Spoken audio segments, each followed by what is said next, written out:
Greetings all, and welcome to part 9 of the Elliott Wave 101 course. If you haven't already subscribed to the channel, then please do so, and in that way you don't miss any future updates as more material is published.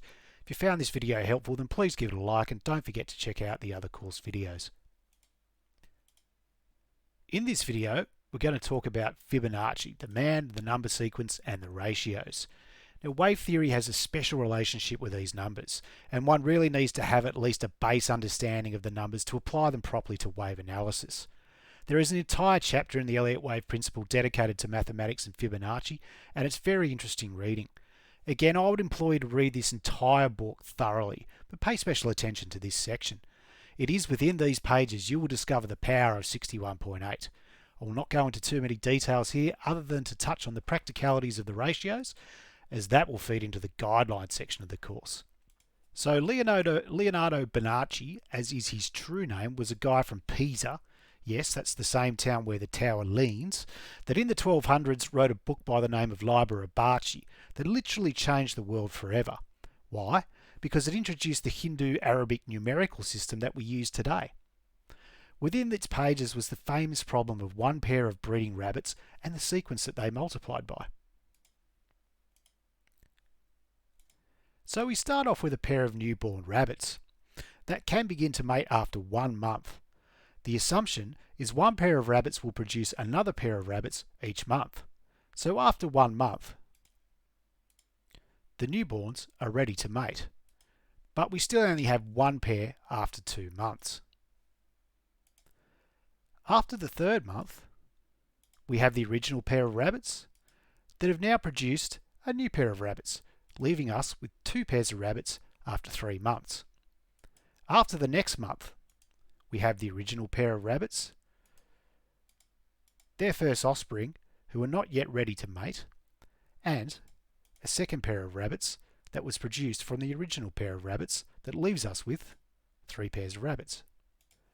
After the next month, we have the original pair of rabbits, we have their first offspring who have now mated and produced offspring of their own. The original rabbits have produced yet another new pair of rabbits, and we also have the offspring that are yet to mate or are ready to mate. So that leaves us with 5 pairs of rabbits. So this leaves us with this number sequence. We start at 0. The next number is 1. As we saw in the rabbit example, the next number is still 1. After that, the next number is 2. Then 3, then 5. Can you guess what the next number is? If you said 8, that's correct. But why is it 8? Well, some of you might see the pattern already. If we take the first 2 numbers and add them together, we get 1. If we add the next 2 numbers, we get 2. Add the next 2 numbers in the sequence, and you get 3, and so on, and so on. And this is how the number sequence fills out all the way to infinity.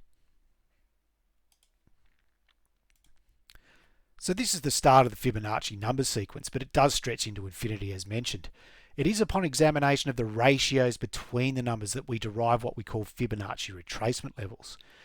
When we take one of the numbers in the sequence and divide it by the next largest number, after the numbers get big enough, the ratio is always 0.618. This is a key number and is known as the golden ratio. It is everywhere in nature, but I'll leave you to investigate the power of this number on your own. Conversely, when we take one number and divide it by the next smallest number, the answer, once the numbers get large enough, is always 1.618. This number is crucial in measuring wave 3 extensions. Next, when you take a number in the sequence and divide it by the larger number 2 positions further, once the numbers get big enough, the answer is always 0.382. Some of you might have already realised, but 0.382 is the reciprocal of 0.618. Next, if we take a number and divide it by a number that is 3 positions forward in the sequence, the answer, once the numbers get big enough, is always 0.236. From here, it would seem logical that the reciprocal of 0.236, i.e. 0.764, would be another retracement level.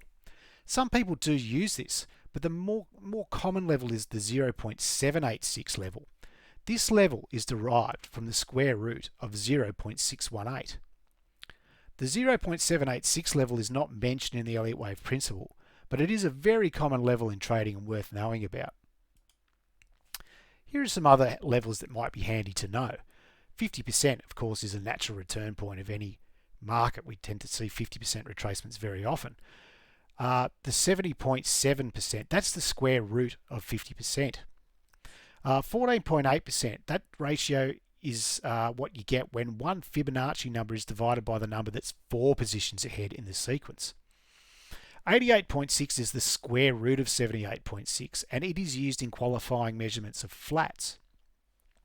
113%, so that's derived by dividing 0.886 by 0.786. Now this is not used in conventional Elliott wave practice, but it is a hidden rejection level pioneered by Scott Carney in relation to harmonic patterns, which also lean heavily on Fibonacci numbers. The 1272, that's derived from the square root of 1.618. This ratio proves to be a reasonably common extension target. And finally, the 1.414. Now that is the square root of 2. So this is also not really used in conventional Elliott wave analysis, but it is a handy level to be aware of. Stay tuned for the next video where we will examine the guidelines of each structure and how we apply them to our analysis. Thanks for watching.